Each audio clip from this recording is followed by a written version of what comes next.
Let's all pray our favorite prayer at the feast. In the name of the Father, and of the Son, of the Holy Spirit. Amen. Together, today I receive all of God's love for me.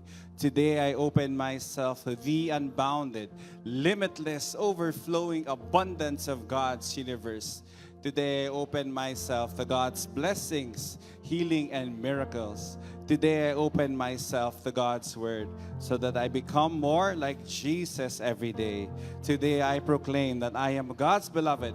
I am God's servant. I am God's powerful champion. I am blessing the world. In Jesus' name, amen, amen. Let's honor God's word, everybody. Thy word is a lamp unto my feet and a light unto my path. Happy anniversary, everybody. Happy anniversary, happy anniversary. Please, pakisabi sa katabi, happy anniversary. 17 years. And our theme for the 17th year is all in. Pakisabi nga, all in. Pakitignan ng mga katabi, mukhang all in ba sila? Pag nagmahal ba yan, all in ba yan? Pag nagtrabaho yan, all in ba yan? Tinataya niya lahat. All in. All in. And our verse, the reflection of my dear brothers will be about Colossians 3:23. It says here, whatever you do, pakisabi nga, whatever you do, work at it with all your heart as working for the Lord. Can we read it again? 1, 2, 3, go. Whatever you do, work at it with all your heart as working for the Lord. When Paul was writing this, ito yung gusto niya sabihin, whatever you do means every task, every role, every unseen responsibility is now, ano daw? An act of worship. Everything, every task. I want to talk to the mothers that are here. Mother's Day lang po last week. Every task that you do, every unseen responsibilities, kahit hindi napapasalamatan, diba? Lahat ng ginagawa mo, everything that we're doing is now, ano daw? An act of worship. I want to talk to the fathers here. Do we have fathers here? Palakpakan po natin mga fathers kahit hindi pa Father's Day. Darating din ang araw natin sa Father's Day. Konti na lang. But I know, the struggle of being a dad, struggling of raising a son, struggling raising daughters, struggling talaga naman. Every unseen responsibility. Lahat. Pakisabi sa katabi, lahat is now an act of worship. That's why sana bukas sa trabaho, pakisabi nga, all in ako bukas. Parang ayaw pumasok bukas, di ba? All in ako magpapahinga bukas. Nakaka-stress, lahat na nangyayari sa Pilipinas, kayo naman. Minsan nakikita ko kayo, top commenter pa sa mga nangyayari. Pero ganun talaga all in tayo Pero i-all in natin sa tama. I-all in natin kay Lord. And then let's reflect today. Amen? So Father in heaven, I lift up to you every intention, every area of my life that I want to be all in. This is my prayer in Jesus' name. Amen, amen, amen. Let's give the Lord a big hand, everybody. Thank you, Lord. All right. Please be seated. Thank you so much for me. Sandali. Okay. Excited to si Kayel Sandali lang. Okay, thank you Kayel. Thank you everybody. Thank you. All right. So, I just before I call my boss, I just want to honor the presence of my dear brother builders that are here. Brother Ronald of Feast Acacia is here. Brother Eb Magtuba of Feast Mandaluyong. Thank you, brother. Brother To Relova, pinakakuya namin sa lahat of Feast Legazpi. And of course, the one that will be blessing our today, tonight, our feast today, not only the district builder of Makati, but the regional builder of Mega Manila. Let's all welcome Brother Randy Borromeo. Kaya po, boss. Oo nga. Hindi maganda yung stage nyo, ang taas. Good morning. So nice to see you, and happy anniversary.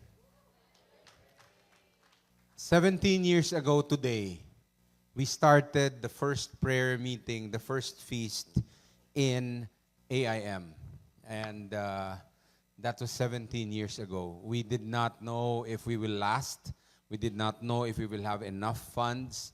But today, fast forward to today, we now have 6, right? 6 feasts under the district. We have one in circuit, but now it's here. We also have one in Legazpi, one in Mandaluyong, one in Acacia, one in SMX, in SM Aura. And, if that's not God's faithfulness, I do not know what is. And God is faithful. God is faithful. Maybe some of you are starting something today. Maybe some of you are just starting. Maybe it can be a business. It can be a relationship. I want you to know that you can trust God. That God is able and He will. That He will bring you to the other side. Many times, that's our prayer. Lord, I'm too weak. I do not know everything. I'm limited. My capabilities. But we trust God to bring us to the other side. And, I know that the next 17 years will be better than the first 17 years. Amen? Tingnan mo yung katabi mo. Tagal pa yan, 17 years. Sabihin mo sa kanya, see you. Ha?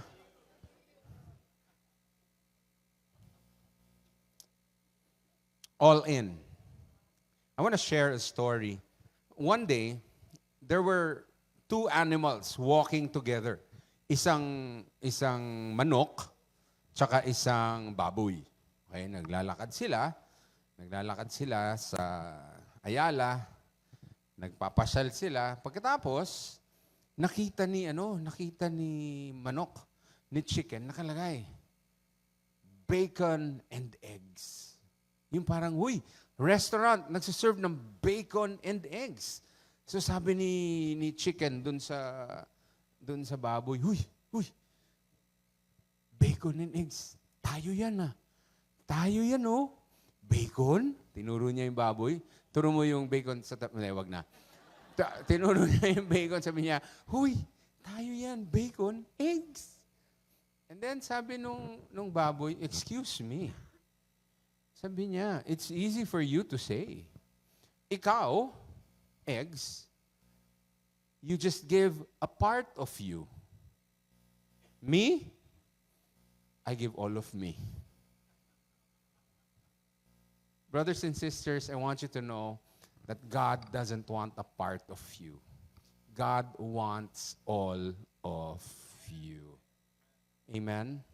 Sabi mo sa katabi mo, tara, bacon tayo. We're going to talk about all in, and that's the theme of our anniversary this year. I entitled this talk, All In Because He Was. All in because He was. God gave us everything. God was all in when it comes to us, our salvation, giving us life. And I think He deserves our everything. All in because He was. I want you to understand that we don't follow a half-giving God. He doesn't just give half. He gave His all. He gave everything for us, so we're invited to give everything back. And that for the next 17 years, wherever you are, whatever you do for the feast, if this is your first time to attend the feast, or if you've been attending for the past 38 years, I want you to know that God wants all of you. Colossians 3 verse 23, And I'll read from another version. It says, whatever you do, work at it with all your heart, as working for the Lord, not for human masters. Whatever you do, whether you eat, whether you sleep, whether you work, whether you count money, whether you sing in front, whether you serve taho or you make sure that everyone gets coffee, whatever you do, do it for the Lord. And that's what we want to do. Today, I'm going to talk to you about 3 points lang because I don't want to take too much of your time. 3 points, and then so that we'll have more time to celebrate. Okay? 3 points. Point number 1. We have to give our all in serving the Lord. We have to give our all in serving the Lord. Maybe some of you have been coming to the feast and you have you've just attended, and that's fine. That's fine. That's why we're here. All right? That's why we're here. We want people to come so that we can minister to them. And some of you may be serving the Lord you've started to serve the Lord this year, and that's also fine. That's very good because we need to serve because the door out of our misery, the door out of depression, the door out of self-centeredness is others. So we serve others. And maybe some of you have been here serving the Lord for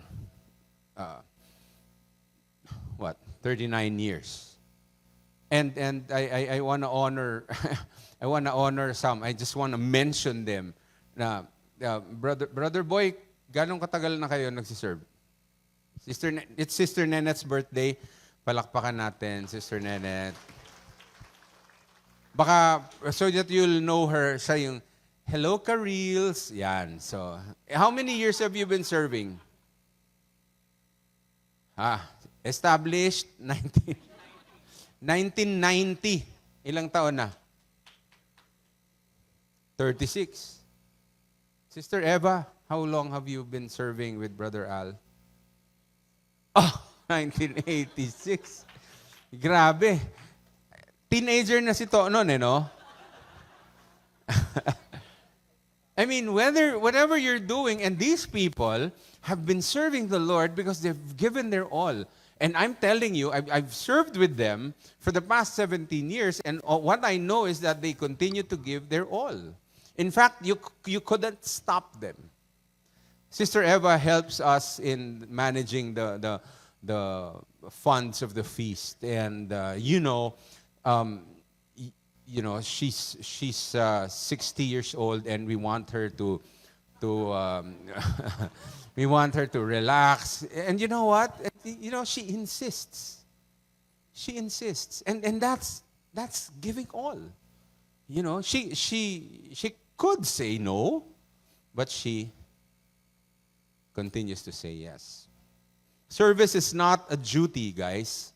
It is never a duty. Service is not performed for applause. When you sing here in front, yes, people applaud. Yes, people see your talents. But it's never for that. Because when we come here, we serve we serve an audience of one. So it's worship. What Brother John said before I came up. Everything becomes an act of worship. So when you do these things, never look down at people who do lesser things. Because in God's eyes, from the cross, lahat tayo pantay-pantay. So, again, it's important for us to give our all in when we serve the Lord. When you serve with all your heart, there's something that happens. The mundane tasks, the ordinary tasks, they become holy assignments. Holy assignments. Pwedeng pag-ayos ng silya, pwedeng to make sure na maayos yung itsura ng stage, to make sure na maayos yung lalagyan ng tubig. It becomes holy assignment. And I encourage you, if you haven't tried serving the Lord, guys, you're missing half of your life. I attended my first prayer meeting at 12 years old, and I've been serving ever since. And, until fast forward to today, I'm 38, I still serve the Lord. 2 years ago, more than 2 years ago, I share this often because this is a turning point in my life as a servant of the Lord. More than 2 years ago, I was preaching in Power Mornings Alabang in Palms Country Club, and in the middle of I was just starting. On the third sentence of my preaching, I couldn't talk. And then I saw myself falling to the floor. When they checked, they checked my BP. Sabi, ay, low blood. 260 over 140. And so while I was lying on the floor, I could hear the women of Jerusalem. They were and they were crying, Brother Andy. But when that happens to you, so many things come to mind, and so many things were running in my mind. And one of the things is a question that I wanted to ask God. And, hindi ko naman nakita si God pa nun. But I really wanted to ask Him, Lord, did I come close? Did I come close to who you want me to be? And one of the things that I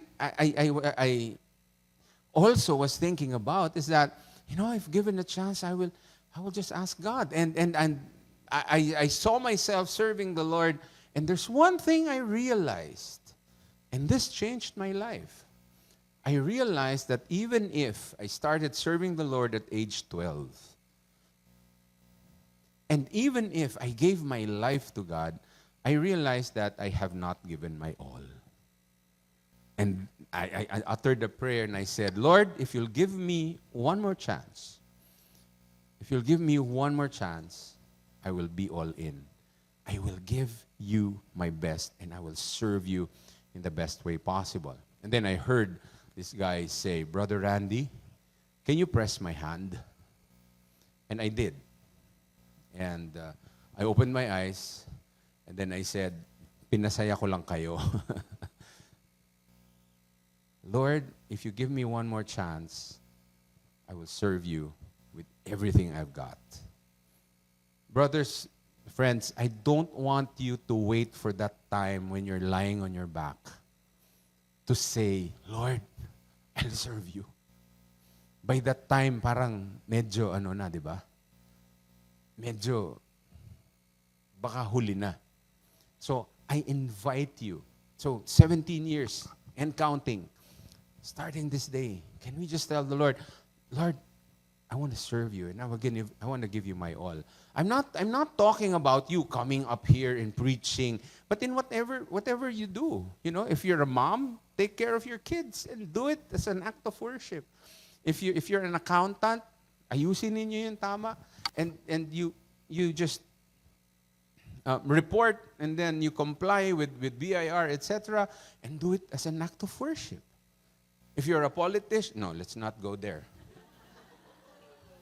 But the standard isn't perfection, guys. The standard is not perfection, it's wholeheartedness.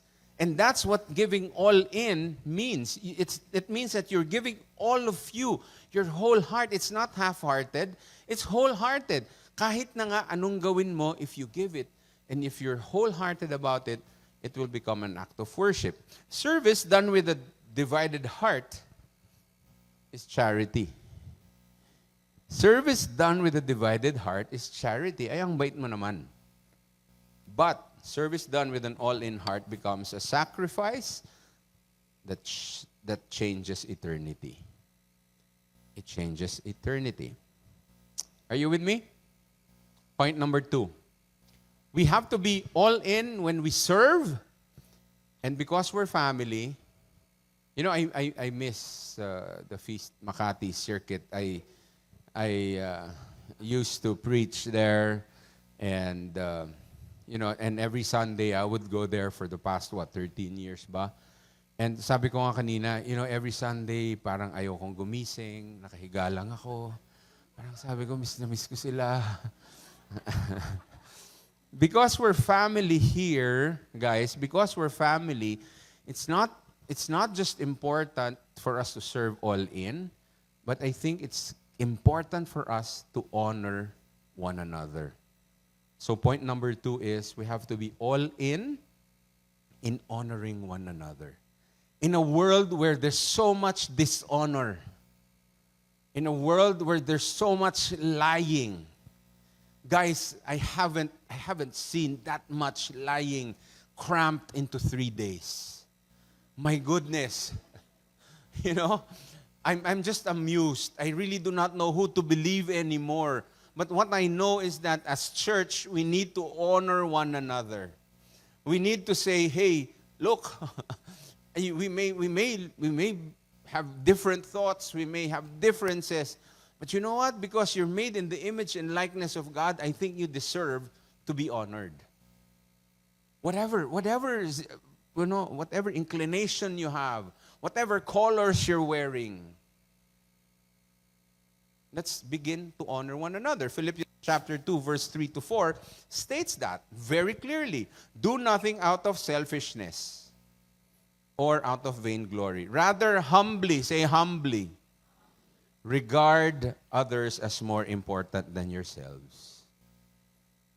Yun ang problema eh. Kilala mo ba ako? Hindi mo ba ako kilala?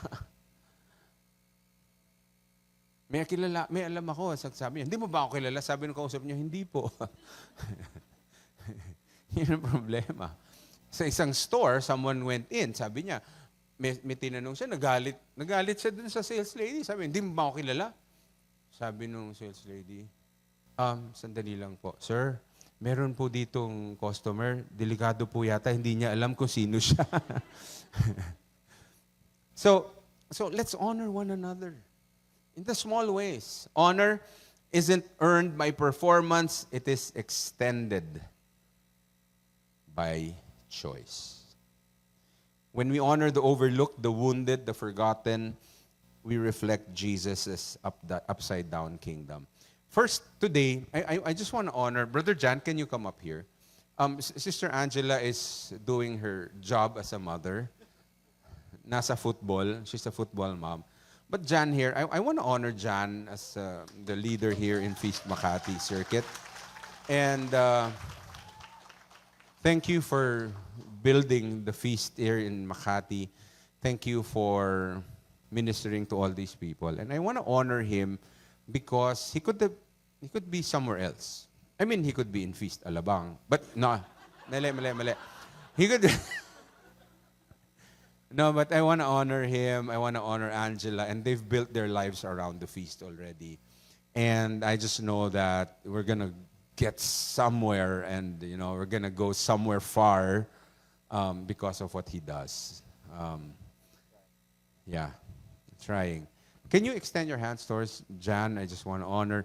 That's one way of honoring when you start to pray for people. Father, I lift up to you Jan and Angela and the whole family. Father, we honor them today and we pray that you just bless everything that they do for you and for their family. I pray, Lord, that you grant them success in everything. And I know, Lord God, that the best is yet to come. In Jesus' name, amen and amen. Can we give Jan and Angela a clap offering? Jan and Angela can't do this alone, and they can't do this alone. Jan can, actually, but they won't and they don't do this alone. I want to call on stage a couple who really served the Lord in the best possible way. I know because I've seen them. I want to call Santi and Red Haliera. Are you here? Nasa labas, nagtatrabaho. Red and Santi, they, grabe to, fetus pa lang ako, nakikita ko na sila nagsiserve. Can you come up here? And we just want to pray for you and we want to honor you. Kita mo, hindi lang ako. Meron pala dun eh. Hindi niya sinabi sa akin. Bob, hindi mo sinabi sa akin, pwede ako dumaan dun. I just want to take this time to honor you, Red and Santi, for serving the Lord. We started, serving the Lord, and we served the Lord together. And then I moved on. Sila na stuck. And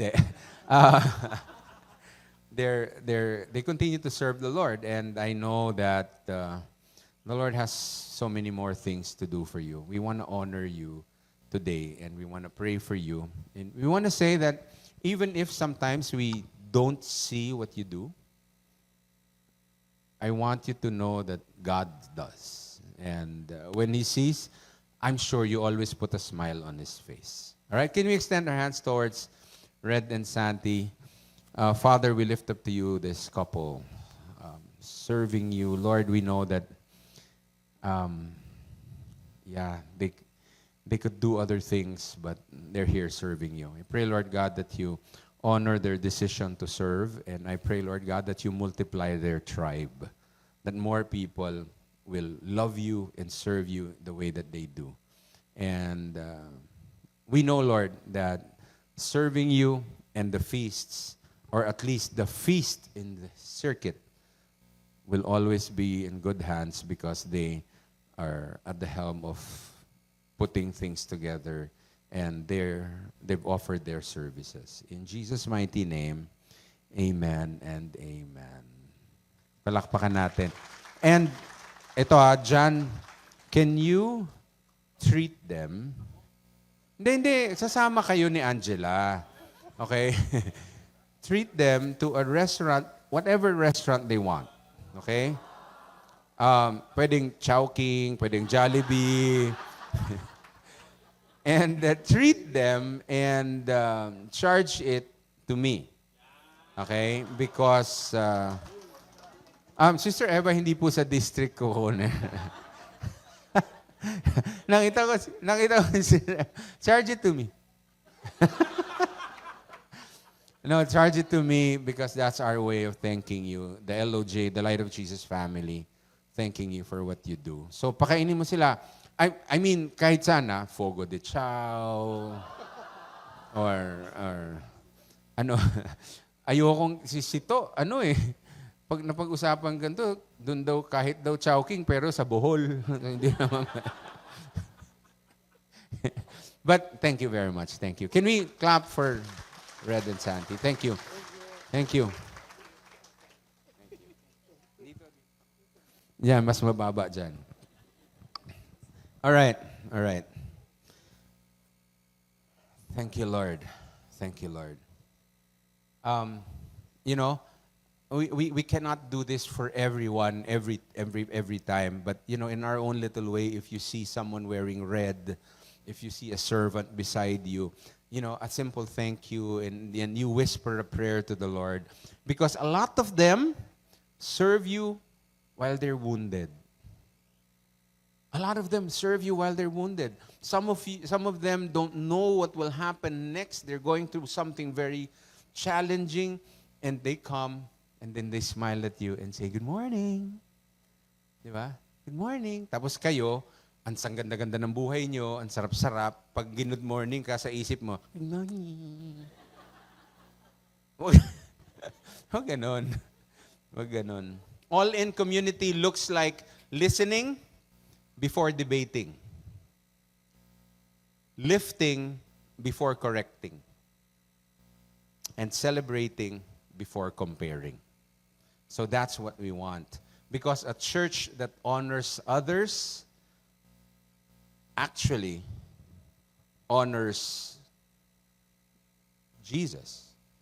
Honors Jesus because we are after His image. Because your neighbor bears the image of Jesus. Tingnan mo nga kung totoo yun. Ha? Nakikita mo ba si Kristo dyan sa tabi mo, katabi mo? O pinapanalangin mo na makita na niya si Kristo? All right. Point number 3. When we're all in serving God and when we're all in honoring one another, we have to remember that we have to be all in discipleship. In discipleship. Today's gospel talks about that. Today's gospel talks about the Great Commission. And, therefore, go into the whole world. But yung salitang therefore, I want you to notice that. Ano ba yung therefore? Ano yung therefore sa Tagalog?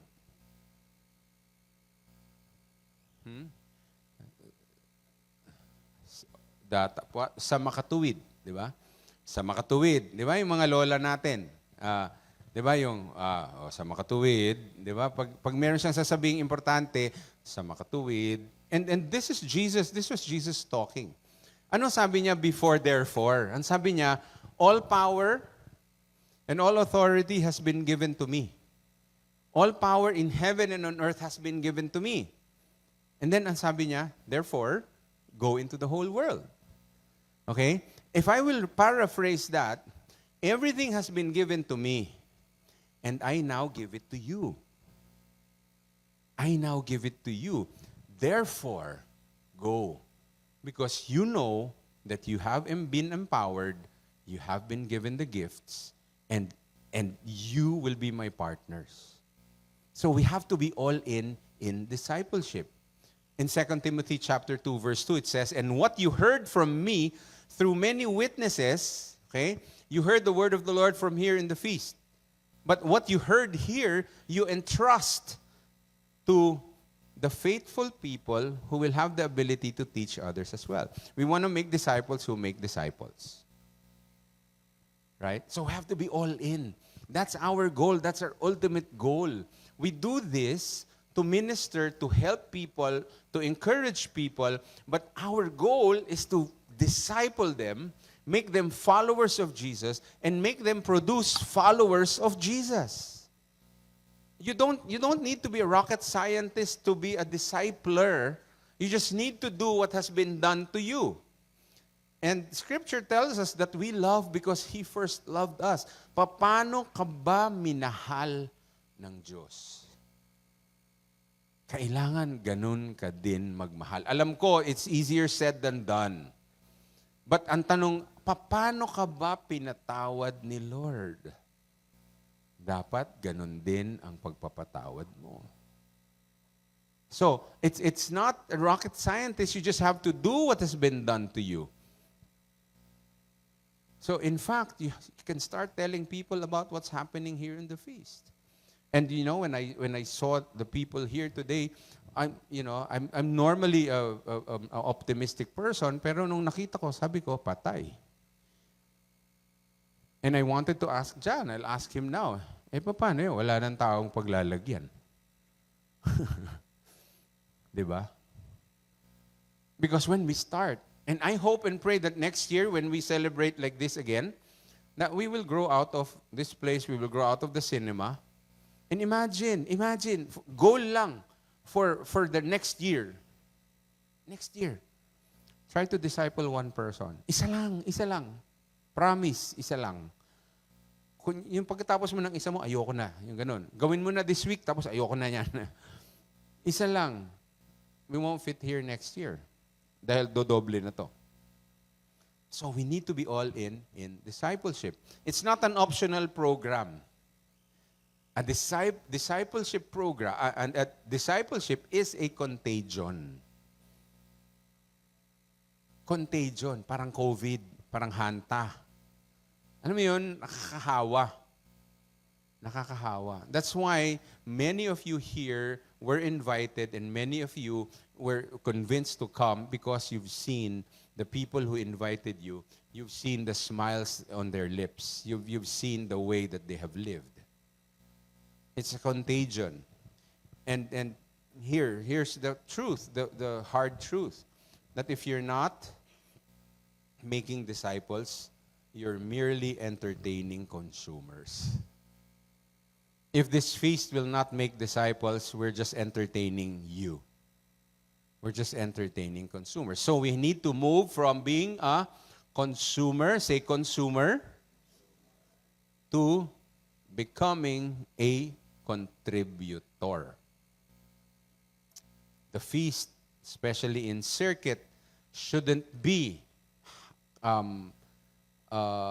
populated by people who are consumers. You start out as consumers, but you journey towards becoming a discipler, and one day you will become a contributor. Does that make sense?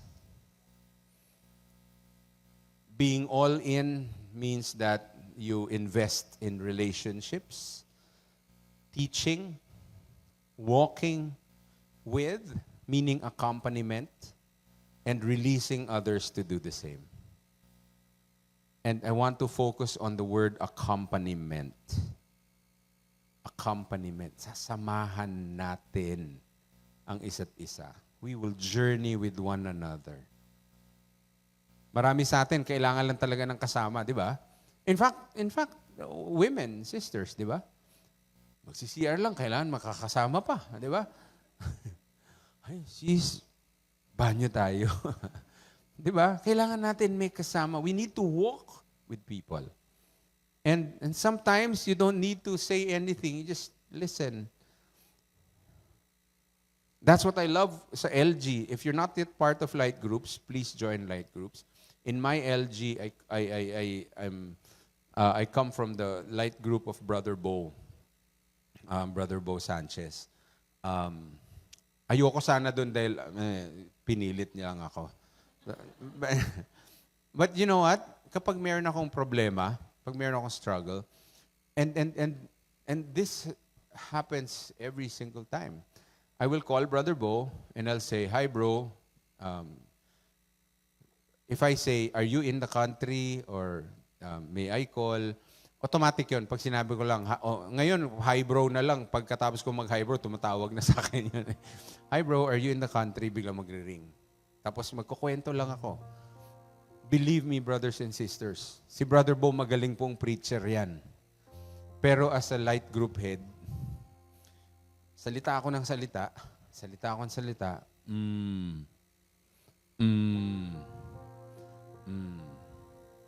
great. Minsan, yabadabadu. And then, wala nang sasabihin yan. Pagkatapos, pag binaba ko na, wow, thank you, Lord. Thank you, Lord. I feel lighter. Why? Because someone listened to me. Someone accompanied me. Someone, maybe, I haven't seen him cry, but maybe cried with me. Even without saying anything. And if that's going to be the brand of discipleship that we will employ, my goodness, brothers and sisters, imagine the light coming from Feast Makati Circuit. Sige, palakpakan niyo si Lord.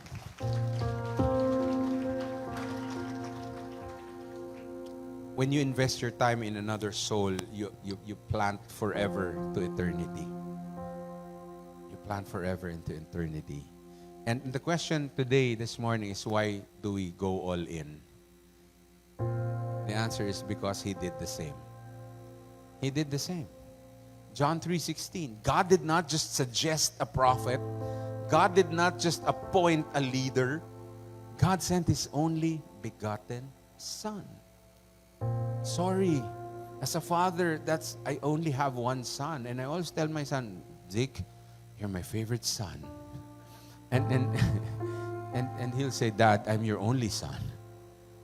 Sorry, but as a human being, as a father, I will not send Zeke somewhere and say, sige, dyan. Sige, give up your life there. No, but God did that for you and for me. Gave His best. And He said, no, not a prophet. Because He sent so many prophets before Jesus. And then one day He said, okay, this is how much I love you. He sent Jesus, and this was what Jesus said. And this is how much I love you. He stretched out His hands, and He died.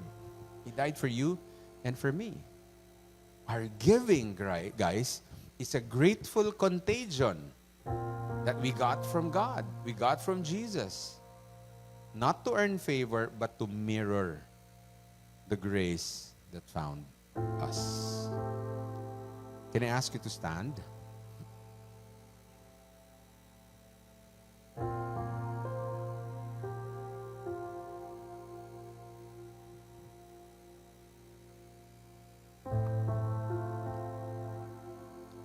Guys, you cannot outgive the God who gave you everything.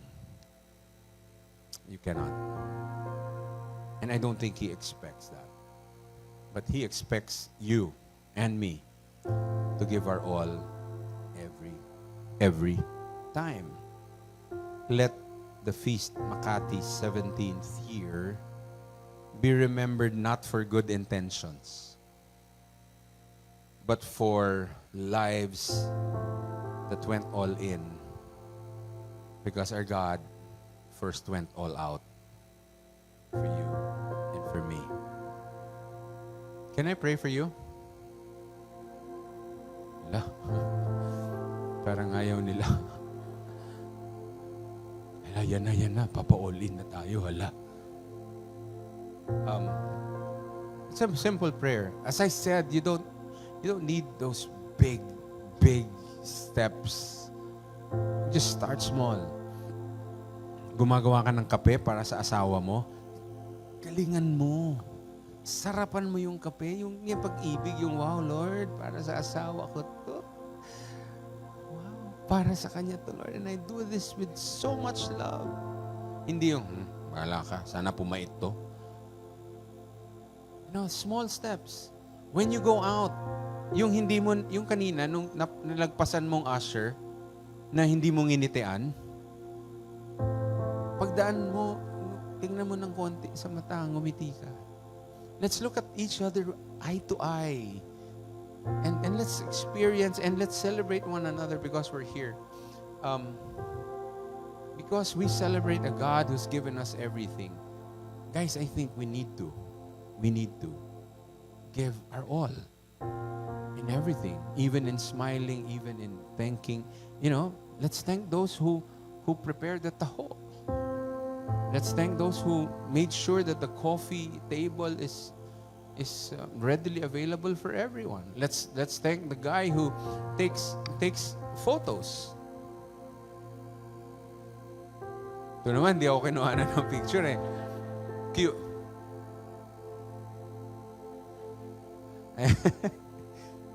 And let's thank Brother John. Let's thank our builders here because, you know, life is easier with them around building feasts. And let's love one another. Let's go all in. Can you join me in this prayer? Don't worry, I won't ask you to give up your property or no. Just a simple prayer. Can you just say this after me? Is that okay? Say this after me. Father, because you poured out everything for us, empower us to give our all in service, in honor, in making disciples. For your glory. Amen and amen. Let's continue. I want to call my dear brothers on stage. Palakpakan natin sila. Galing. Babalik ko sana to dun sa mesa. Ang bilis eh. Thank you. One way of honoring us and allow us to honor you as well. Yeah, we want to pray for you. We want to pray for whatever. We want to pray for every single person here. And I want you to know that we have a ministry of intercession so that you can send us your prayers and we can pray, because that's the least that we can do, because you come here and we try to serve you and you bless us and you we want to pray for you, especially this time. Father, Lord, we pray for those of us. We pray for our careers, for our businesses, for our income sources, Lord. We want to be all in each aspect of our financial life. And so for all of those who are here, we lift up our sources of income to you. Bless our finances, Lord Jesus. And as we reach the half of the year, Lord, our prayer is that the second half of this year will be the better half of the year for our finances. If the first half wasn't good, Lord, make the second half, turn it around, Lord, so it'll be a miraculous win for all of us. If the first half of the year was good, then make the second half even better. Astound us, Lord Jesus, as we put all our efforts all in to succeeding, to planting, to growing our businesses and our careers, so that the second half of the year will be harvest time for all of us. For those of us looking for a job or for a better opportunity, lead us, Lord, in the second half of the year to where you want us to grow more. And may we be better providers for our family, for our loved ones, and for our feast. May we give back all the glory to you by honoring you by the finances, Lord, you will bless us with. So bless our finances, Lord, as we go all in. In Jesus' name we pray. I pray for every feaster here in this district, their relationships, their families, and the strength of the bond that they have to be all in. I pray for those who feel alone, who feel lost, and who feel abandoned, that may the good Lord embrace them and let them feel that they're never alone. God is there. I pray for those who have difficult relationships, who are hurting right now, who feel neglected. I pray that may the good Lord touch and embrace them and give them healing and let them know that they are loved. I pray for every home, for every family, that there may be peace, unity, love, forgiveness, and most of all, may there be God in the center of it all. And may they be all in for the Lord and for each other. And this I pray in Jesus' name. Amen. Lord Jesus, I pray for all singles, for youth and kids. I pray, Lord, that they will find community and family in this family. I pray, Lord, that they will their journey will be love, kindness, forgiveness, healing. I pray, Lord, that they will find you in the feast family. I pray in Jesus' name. Amen. Amen. Father in heaven, I lift up to you our friends, our families that we're thinking right now of inviting at the feast. Who is that friend? Who is that relative? Lord, I pray that this feast will be a feast filled with disciples. May my life be a reflection of your love. In Jesus' name, amen. We want to lift up to you, Lord, all those who have served us, who have been serving us, and will serve us. Father, as they continue to pour out their lives for us, for one another, I pray, Lord, that you continue to pour into their lives. I pray that you empower them, strengthen them, encourage them, that as they take care of your business, that you will take care of them. And I pray, Lord God, for some people here who are trying to run away from God's call. You know that God is calling you to do something. And my word for you today is for you not to be afraid, because he who God calls, he equips. That if he calls you to do something, he will give you the tools and the capability to accomplish the task that he is asking you to do. Father, I pray for all those who want to serve the Lord. Give them opportunities. And Lord, just remind them, Lord God, that they do not do this for people, but they do this for you alone. In Jesus' name, amen and amen. Amen, amen. Let's respond in worship and allow the Lord to bless us more. In Jesus' name.